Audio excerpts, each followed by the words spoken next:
All right. Um, every time, every time existential dread falls on everybody, they need to get really upset about their personal existence. I don't get it. Oh my god, they're bombing people over there. That means my life is a living hell, right? It's almost like, please don't tell me there's any bad news in the world, right? But at the same time, it's just like I'm looking for all the bad news in the world, right? And the problem is that I keep finding it. And then you don't move into a place of doing something about it. You go into a place of just talking about it and talking about it and talking about it, right? And you're just trying to turn your anxiety about the world into a business. This is what the media does. What's up, Nicholas? So, you become a part of the media because the media wants you, they don't care what you say about the situation. It's just that they want you talking about that situation, right? They want you talking about current events. And they don't want you to be capable of having proper contextual framing of current events.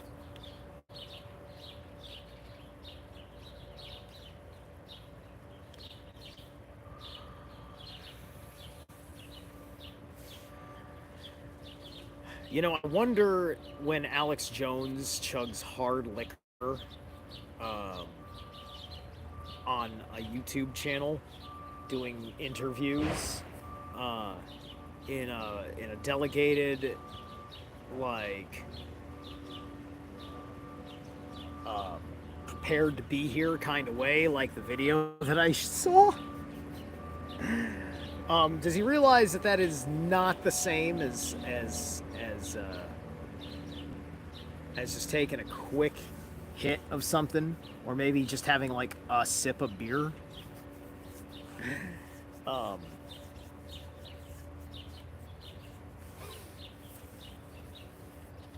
and Alex is the at least has the attitude of we got to fight back, but he still doesn't put that attitude into proper action. He doesn't represent well. And everybody who does this, everything is the not self, and they're imprisoned, entombed. Athi, how are you? New here in the chat. So they're entombed by their not self. Uh, which, when they can't handle that there's existential dread in the world, the threat of the government just turning into a Nazi, even though it already is a Nazi. So I don't really know what you're scared of. Oh yeah, you're scared that the Nazis will be interested in you instead of interested in other people, and we haven't learned our lesson about threatening each other because we're trapped in the not self. None of us can take care of our own shit standing right in front of us. I am talking about what I am talking about right now. I've been revving up into it, which is about a way to view a psychological prison that is reinforced in the zeitgeist of the day. That is what I'm talking about. And it is the prison of the not self. It is the prison of all others but you. And it is that prison of I can't do anything about anybody else, not even the people threatening me, right? You know? I'm supposed to feel threatened every day by various things. And then those threats bring me into context of of how I should be manipulated. That's their game plan.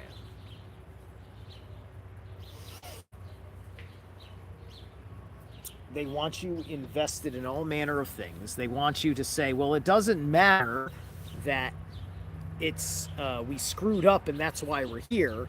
Now we have to deal with. It's just like, no.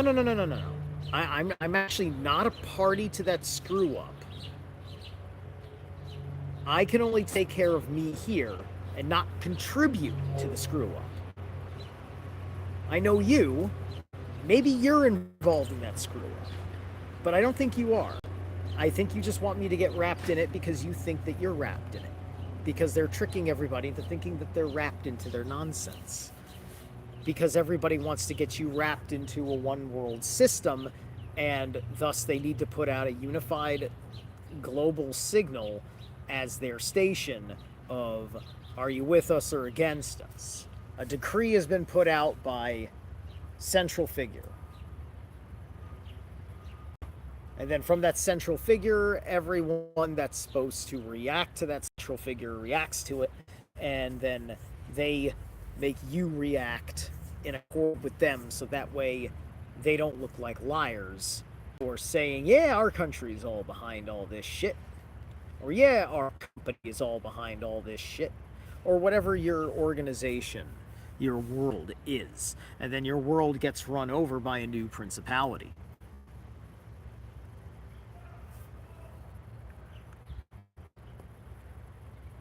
See, you read the book 1984 dystopian books. Right. I know I haven't read 1984, but I've watched the movie. I'm well versed in studies of the book, and I have a pretty damn good picture of the book from both the movie and life, because we're well through and in it at the moment, with the way the mind of man is condensed and then guided in a box. Right? All it takes is to take a new generation and deny them the knowledge of the world they were established into, and you can start to crumble that society and forget who and what you are, where and why those values come from.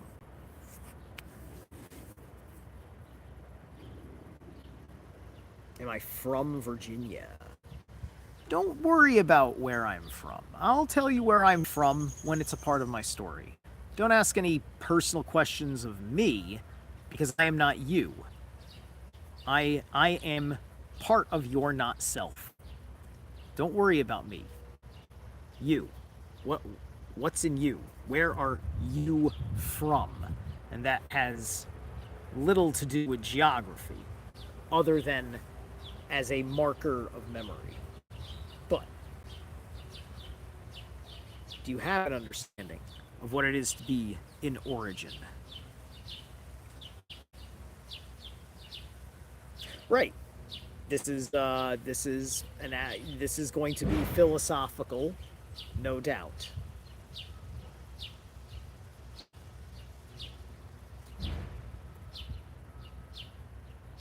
Now, those are all, yes, very true statements. Guess what? They're also bullshit, cop-out, universal statements.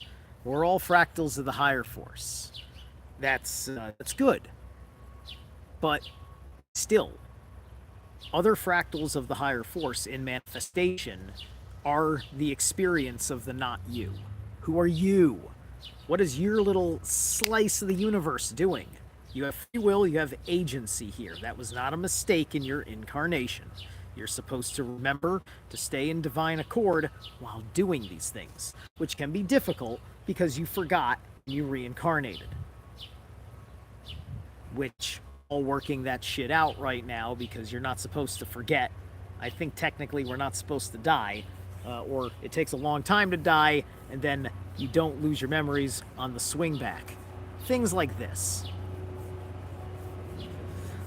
Philosophy is an aspect of what I do, Athi. I mean, I am reading Heidegger. If you want psychology philosophy, like straight with me, go read some Heidegger with me. Go to my Heidegger playlist and enjoy yourself.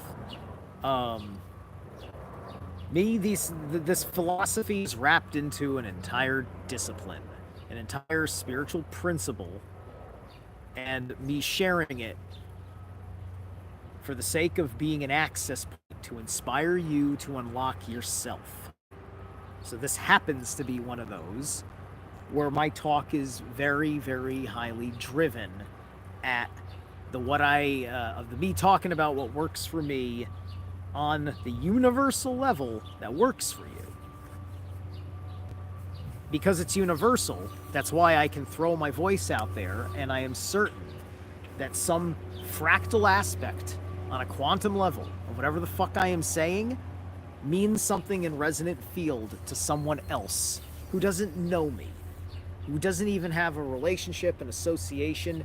You know, my way of life may have nothing to do with you, right? You don't like that I'm a dude with my shirt off. You don't like I'm tattooed. You think my look is atrocious, but shit, you had some good points, right? You don't have to share me with anybody. I am probably going to say something that's going to upset everybody, which is why I grow slowly. I'm not a guy who had an idea for, like, a channel. I'm a guy who's just putting my ideas on a channel with the level of production that I am capable of.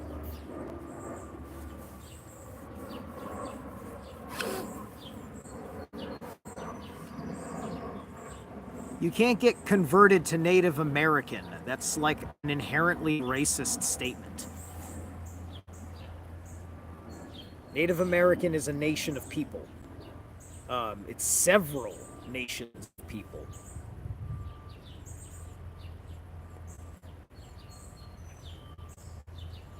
It's not a conversion. It's a restoration. You got restored to your ancestral codes. You got restored to your natural ways of being. I was just having this conversation with a friend of mine who is a Carpathian white of sorts, like myself, and they were telling me about how they were involved in a particular Eastern religious practice in a temple, and that they started getting tormented by some of the things they were doing with their abilities down the line. And then they realized that all of this stuff was not the right kind of discipline, and also you're outside of your ancestral element, right? So that person left that temple and came back through and got closer in association with what is going to work for her. Like, if you're not going to wake up, you can do whatever the fuck you want. You know, if you want to be a white guy who goes and have a Native American adventure, you know, without any deep significance to it, be my guest. I also happen to know a white guy who is a legit shaman who treats it with the deepest amount of respect and doesn't pretend that he's anything else, and he's proved by elders that taught him, right, that chose to rope him in, especially because he had that attitude, because he had that care for who they are, and it was part of their need to preserve the culture. Oh, to Hinduism.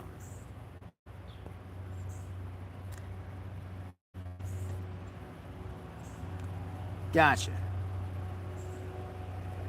When you gotta make sure that you put all the context together, if you notice I'm reading in real time, because I'm invested when people are actually talking and stuff. Theo Lux, how you doing? I think you came over from Awaken Your Mind channel, right? If you guys haven't seen my stream, I just interviewed with the Awaken Your Mind channel, Derek, and then Mario West was also a guest on the panel. Tom Althouse, who's been making rounds for the last 3 years exposing that he is the proper author of the script for the Matrix called The Immortals. So check that out. Okay, you're converted to Hinduism. Okay, to Hinduism. That could be a similar story. I mean, like, so you went to Hinduism. How many different faiths did you look into? Why did you look into that one, and choose that one? Did you were you fully aware of your options? Were you aware of what it means to change your religion on your soul? What is up with all of it? Are you of descent of the various peoples that are over there? And I don't mean in a convoluted migrationary breeding tribes going east kind of thing. I mean, like, are you Indian, right? Indian or Pakistani, because a Pakistani is still counts, right? That still counts. There isn't one Pakistani out there that doesn't have a more native to the India way to them. Just the history. Pakistan came out of India with Indian people in the revolt. It was just a religious divide. Yeah. Derek's been quite a powerhouse on it. I'm glad to be wrapped up in it because of how much I had put into deconstructing the Matrix for the sake of being able to navigate this Matrix, right? You're half white, half native. So you're a Native American, but you went to Hinduism? Did you never did it not work out with elders? I'm sorry that nobody from your ancestral ways could inspire you, because like, I don't know how long you've been looking into all of these different things, right? Because there's comparative mythology, right? To understand that often what the soul is seeking for, you don't have to worship foreign gods for that. Now, the gods aren't racist. They don't care. They love humanity. They are the gods. However, certain gods have different relationship with foreigners who worship them. They're not bad relationships, but you, with working with a foreign god,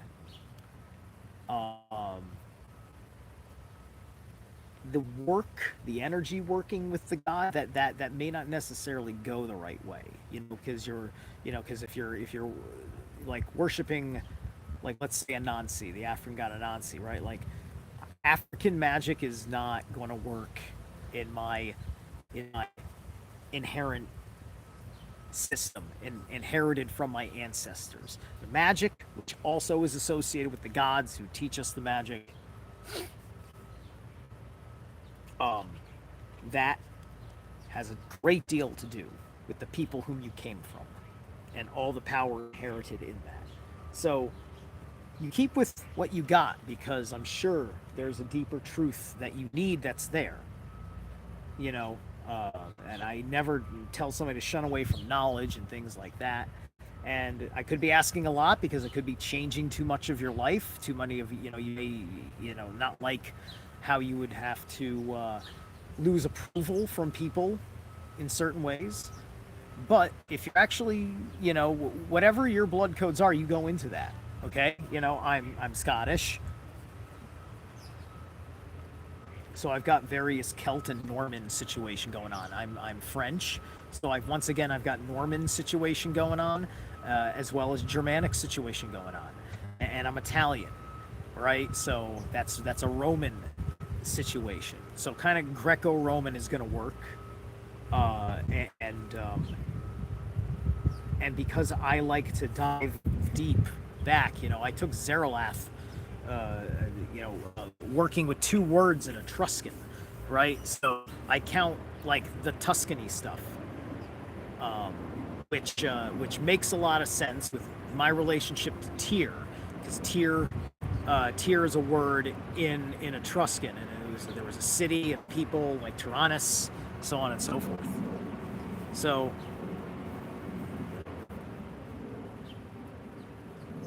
no. That's like you have to understand like the mythos of that god is tied to those places, right? You know, in a myth like if you're from the like what is the Polynesian Islands or whatever, right? Like your mythos is surrounded by the Pacific Ocean's environment, and you're talking about sea turtles and exotic birds and various reptiles and things that are over there, right? Like you know, like if you can't have like a god of bears in a land where there are no bears. Okay, now you can carry that god with you there. Do you carry that god with you there? Right?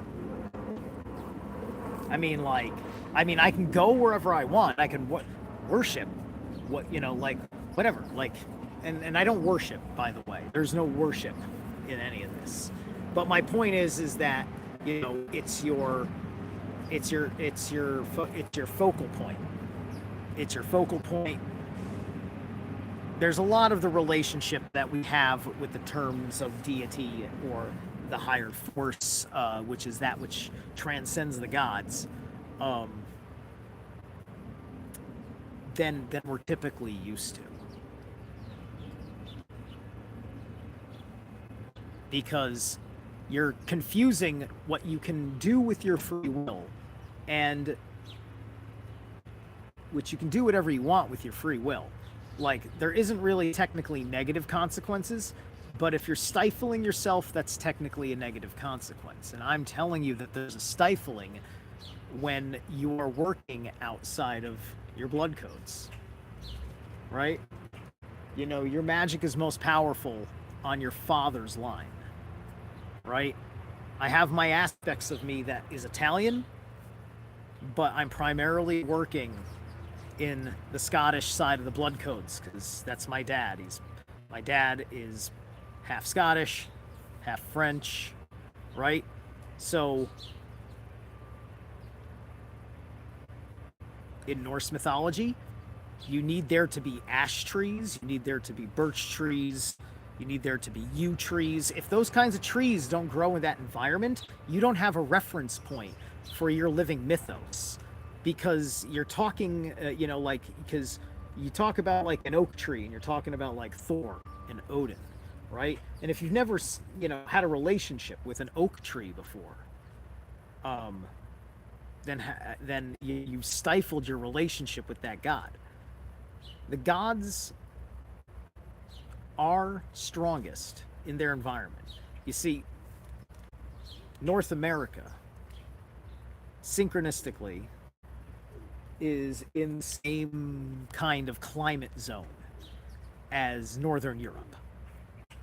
Northern North America and Northern Europe are pretty much in the same pocket. We have our Ragnaroky type of winters, we have our blazing hot summers, we have our lush green forests and things like that. There's also a handful of things in North America, at least my region, that we don't have.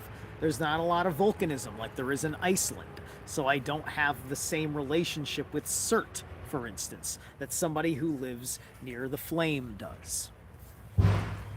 So I hope like that's a clarity for you on that that aspect of it, right? I'm not trying to make some sort of racial hindrance thing about it, but this is going into deeper stuff. And if you want things like energy work to work, if you want like magic to work, because you're trying to incorporate that with the culture you want to absorb, because there's nothing wrong with like, you know, like I might want to wear an African pendant for something or whatever, right? It would be highly inappropriate for me to just dress culturally that way. People would rightfully make a mockery of me. Some people may even rightfully be angry and let me know about that. That you know, the disrespecting way that I am, because you know I'm dressing like an African, or I'm dressing like a Native American, right? There's a way you dress as an outsider among them because it's okay. You're accepted in. Your brother, here, have some of our clothes or whatever. but don't start like putting on all like the high ceremonial shit, you know? Just like, be modest. Be modest. Grow into it. Just don't put it on because you like it and parade it around like whatever. You can do that with the stuff that is already, you see it inherently, like for you, right? Nobody looks at me and tells me that this Mjolnir makes no sense around my neck, right? There's plenty of people bigger than me out there that would not be afraid to tell me so.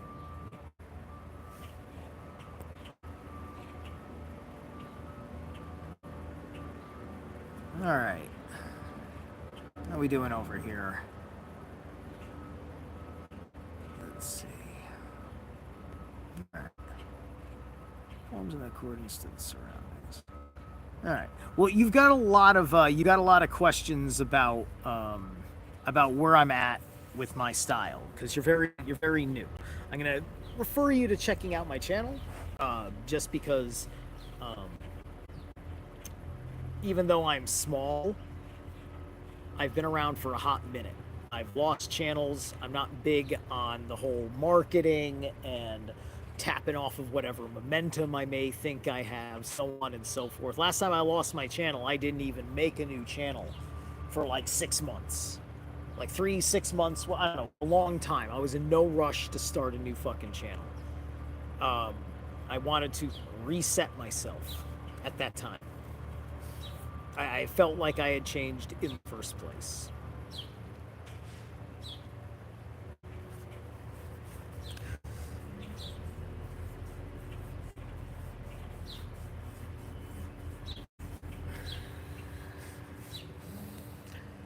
So that was a neat little tangent that I actually kind of appreciated from my my musings on the idea of escaping the not self.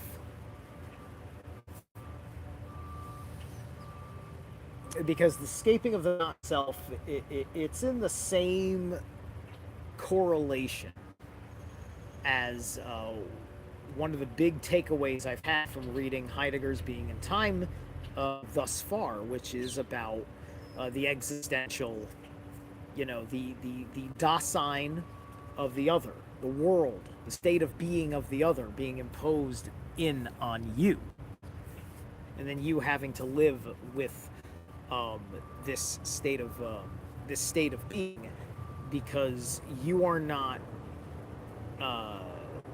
you do not know how to overcome it, or you don't know how to not be involved with it, right? And so it makes you very uncomfortable in your place, and you either get crushed by the thing that's making you uncomfortable, you fight it, or you flight it. So do you fight or do you flight? Because you're going to get crushed if you don't change, right? Because the other will just force you to tolerate everything that you don't like about them. And maybe there's nothing wrong with them other than they think, and perhaps you want their approval by letting them think this, that you like them on this level. And then liking them on that level means that you have to get roped in on what they're about and what they're doing. Right?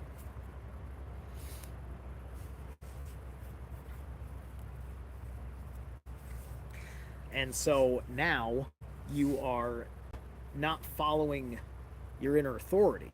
You're not listening to your heart. Now you've acquiesced that responsibility, and you're just pleasing everyone else, and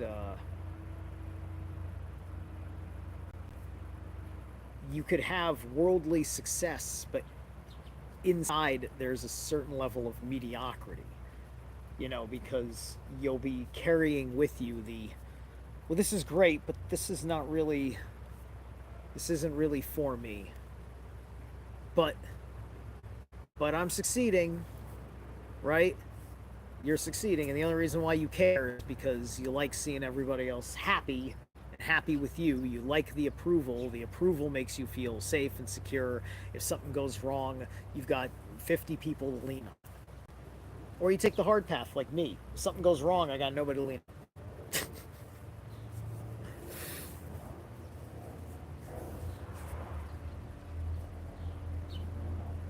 Let's see. What would you say about avoiding the materialistic world?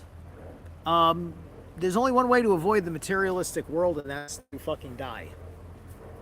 So get that shit out of your fucking head. That shit is designed to drive you fucking mad. You're here. It's death or fucking have fun. Go die or go fucking enjoy yourself. For fuck's sake. The material world is a place of interest. It's a place of, at any second you could put yourself in an environment of education, of training, of entertainment, of rest, of adventure, trouble. You could do all manner of those things. They may not be the most exciting examples of those things, but guess what? If you go through that experience, you embrace it, deal with it, there's a reward on the other end that's not too obvious until later on. Because you have to allow that processing of the change you went through, because you went through all of that.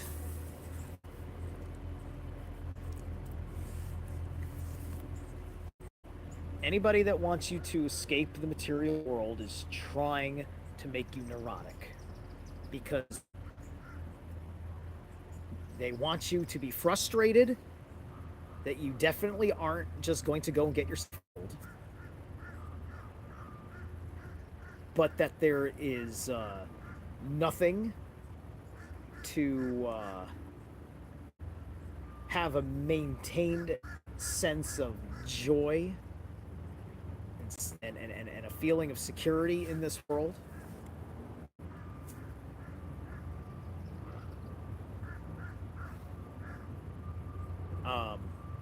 And to put you in a powerlessness where you can't do something about it left or right. And so you end up getting into all of these fucking classes, like you gotta have fucking people talking to you. You go through meditation settings, and you go through seminars, people, and yada yada yada. And at the end of it, you've you've reprogrammed your mind, but you didn't find yourself either. You went into kind of like energetic nihilism. It's just like, being an energy being is my identity, is kind of what happens. This is what I started to resent about the New Age movement. It's actually something I resent about Buddhism, and even modern Hinduism. At least the Hinduism that is all up on the guru flex, and nobody is really fucking talking about the productivity of life, the advancement of humanity, yada yada yada. I mean, there's a lot of nihilism out there. There's a lot of selfishism, right? In the 1970s, I'm watching. I didn't watch it in the 70s. It was made in the 70s, right? So it's a product of its time, with Alejandro Jodorowsky's The Holy Mountain, and he makes, and you see this fucking world, the world that is like, it's showing you a parody of the real world, but it's a very realism anchored parody of the horror show of it all, and what the people are like behind the scenes of the horror show, but how those people, even involved in the horror show, are they're human beings too, that perhaps don't know much better, And I would say that the 1970s was more of a dark ages than it is now. We had a terrible dark age moment for a few years, but by and large, I think the 1970s was a grimmer time, and it was a big time for breaking foundations. Many of them were good foundations, and then replacing them with new institutions that established the bad upbringing system for the millennials in particular, right? Gen X had to deal with being in the middle of the destruction of that institution, so that's why all of them were involved with very ill-conceived educational systems and therapeutic methods for dealing with their problems. And Gen X, many Gen Xers had to heal through that. I'm a I'm an ultra young Gen X. I'm on the cusp of millennial, but I am definitely not a fucking millennial.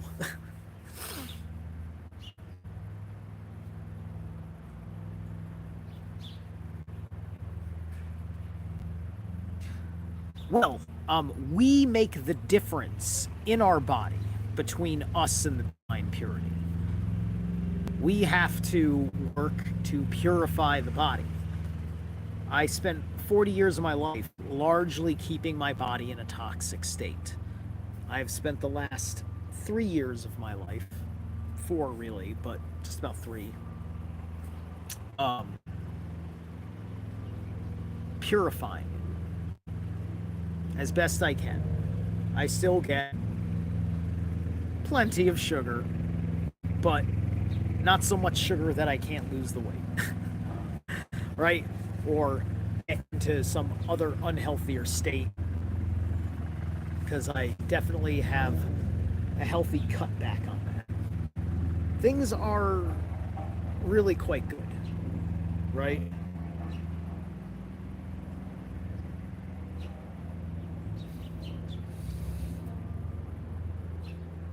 It's very, very easy to give up on yourself when you're doing just well enough to find your comfort, your happiness, right? I am of a certain level of comfort and happiness now, but it will not last unless I make some changes, and I need to continue to make changes. Um, I don't think I have too many terribly painful changes anymore. They just might be a bit on the stubborn side. But I also have to figure, oh, well, what am I really making? Because I've made a handful of arbitrary sacrifices before where I stopped doing something. I felt like the stopping of doing it after weeks or months later done me no good at all, and I go back to it. Just like, okay, I'm at least proud that I showed that I could stop. Give me a reason to stop again, otherwise I enjoy myself. Right? Um, because I'm not interested in being that guy that, like, next time you see me I am so like Puritan that you can't even fucking relate to me. I'm just not interested in that. Um, because I don't need to put that on myself. Maybe I can do that later when there's other things I don't care about, but right now I'm much more interested in absorbing fun in between all this very, very hard work. And I'm taking advantage of this downtime I have in this late summer period before I really need to jump back on the game.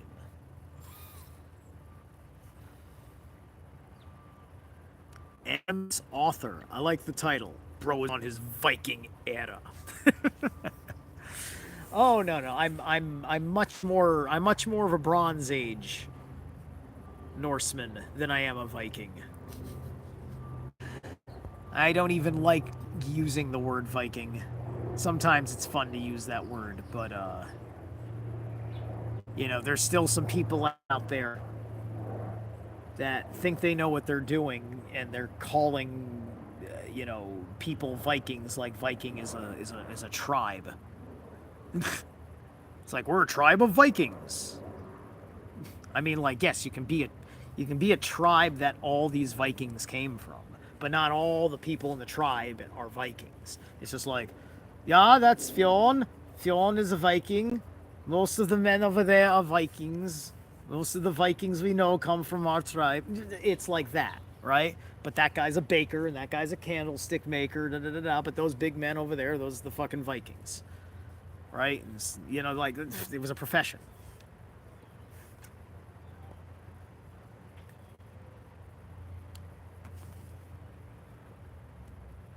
Oh, Dissolving the Divide. Yeah. What's up, dude?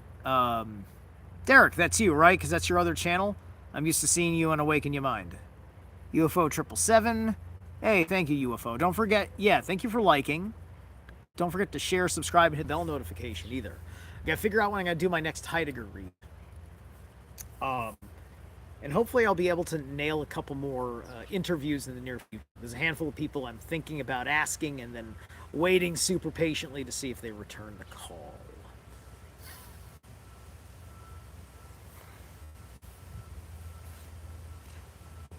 I'm over in the East Coast. Yeah, I'll let you know that much. It's like, I mentioned where I live 50 times, like, throughout the course of this channel. Like, you can go watch some of my videos where I let it slip exactly what town I live in. I don't hide this shit. I also don't hide my real name. But I'll bring it up when I feel like it. What's up? I saw Moose. Pearl is here. My father's lineage is Zulu reptilian and Blackfeet native, but my mother's lineage is Norse Odinism. That's right. I think I remember you saying that sometime before. I don't think you talked too much about that on our interview, but we were very focused on your mediumship stuff and not what you knew about your ancestors. All right. Okay, so I hope Pearl saw that I read her message from earlier.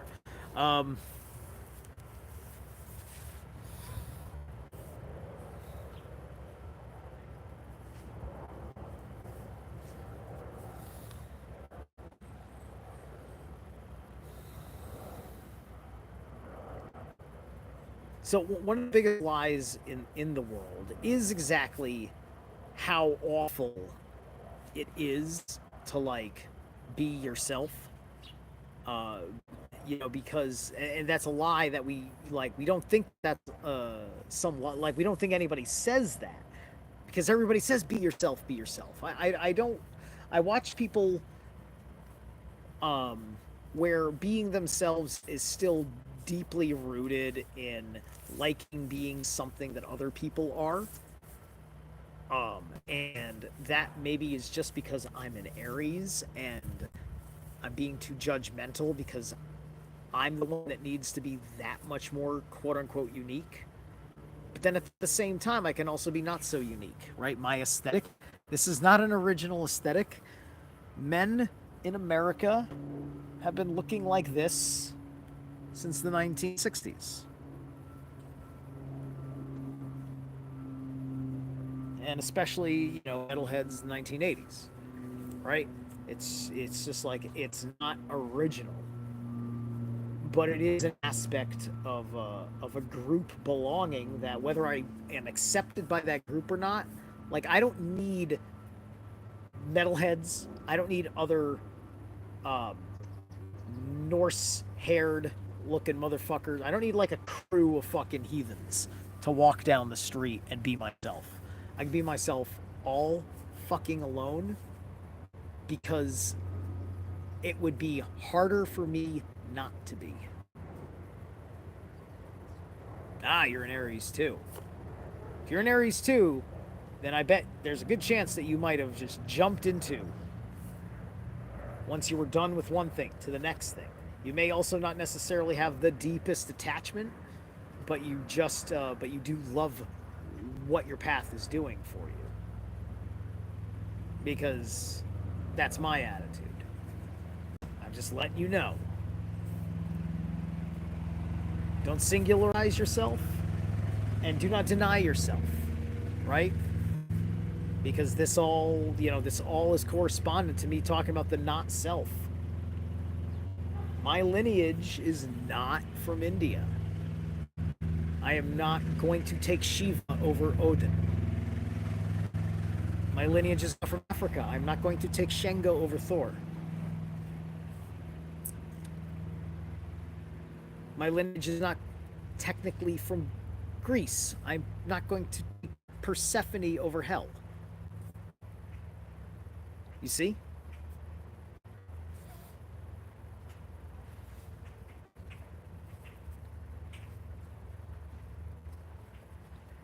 Because all of them aspect to who I am. Because my lineage matters. We're training ourselves to say our lineage doesn't matter. And we're saying that because we think we need to say that lie to ourselves, to liberate ourselves from the limitation only really having the knowledge and the operations of one tradition, or only the traditions associated with who we are when we're mixed in the first place. And I'm only mixed, as you can see, on a white level. Right? I'm not mixed with any of the darker races, like my friend Pearl, who is primarily of the African races. All right, I don't even know if primarily is even the most accurate. I have to read what she said again. You know, I also I don't like parsing hairs because that all sounds eugenicity, and that's not really what this is. It's all energy in the first place, because those codes are going to manifest in different ways, and different aspects of those codes are going to be activated at different stages in your life, and depending on you and your personal choices and actions, right? Because this is also your epigenetics at stake.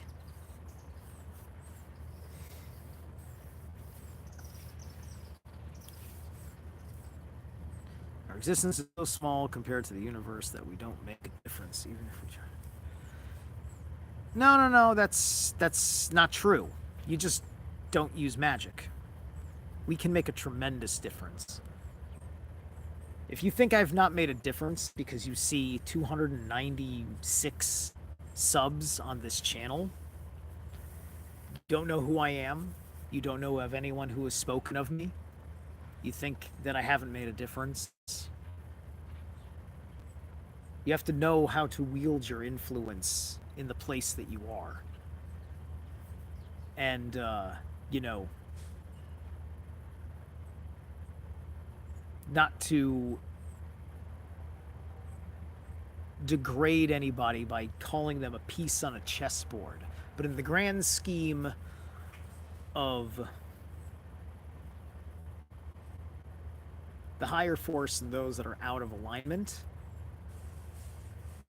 you are going to be placed where you wanted to be placed in incarnation to make your moves on that chessboard.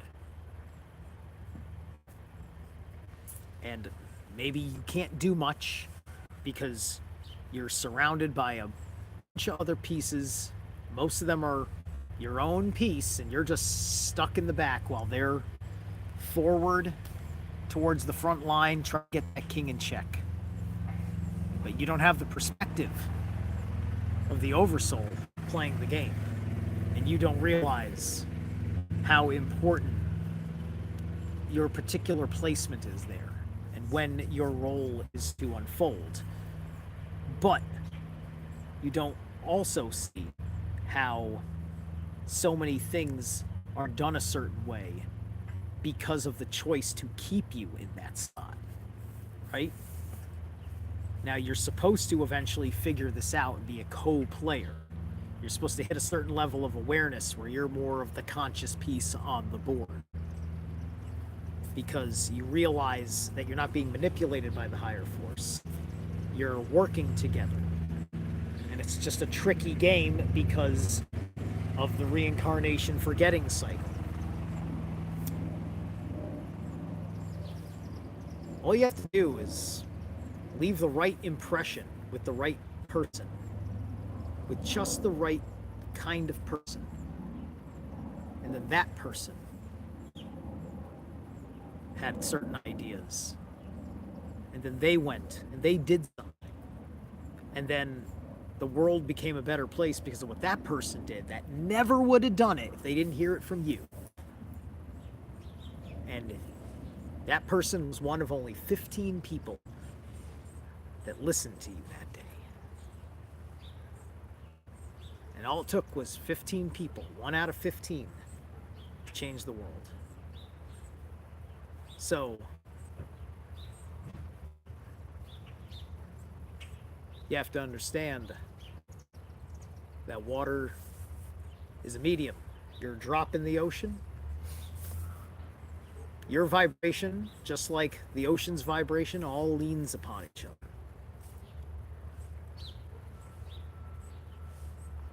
And with the right amount of torque of your belief, you can catalyst a maelstrom.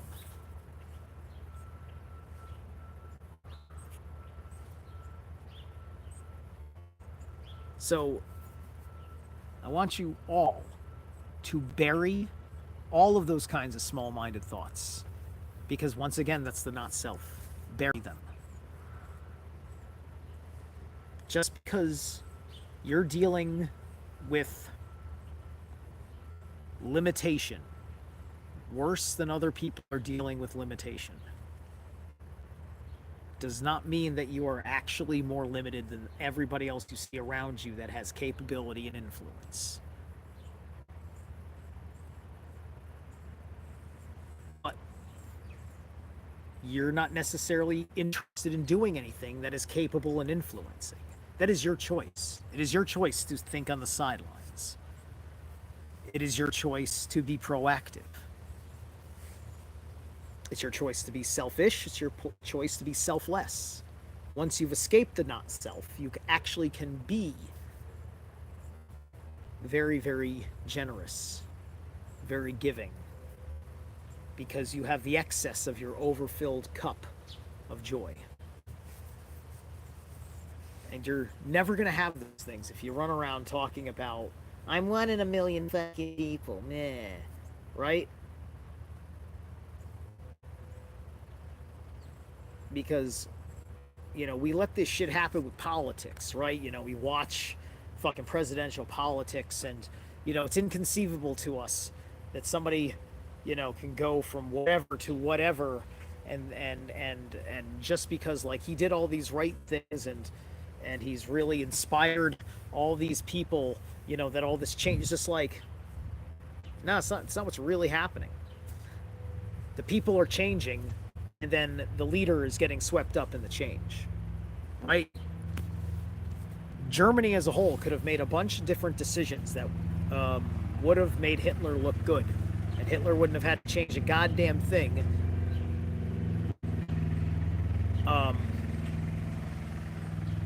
Because you know, Germany sat there and said, hey, boss man, you know, like no, we talked about this. The thing, you know, like the book wasn't very, like, everybody panned it for the Jew stuff.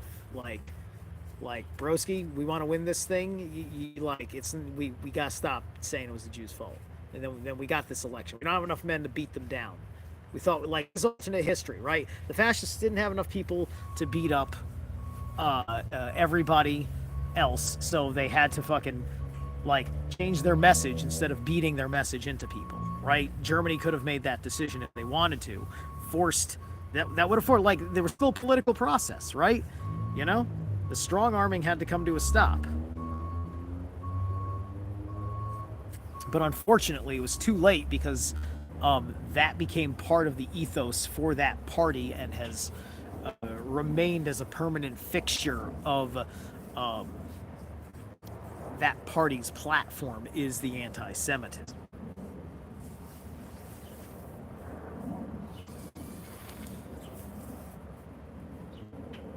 So the point is that there are wiser ways to deal with problems. There are humane ways of dealing with your problems. There are ways that don't involve things you can't really do anymore.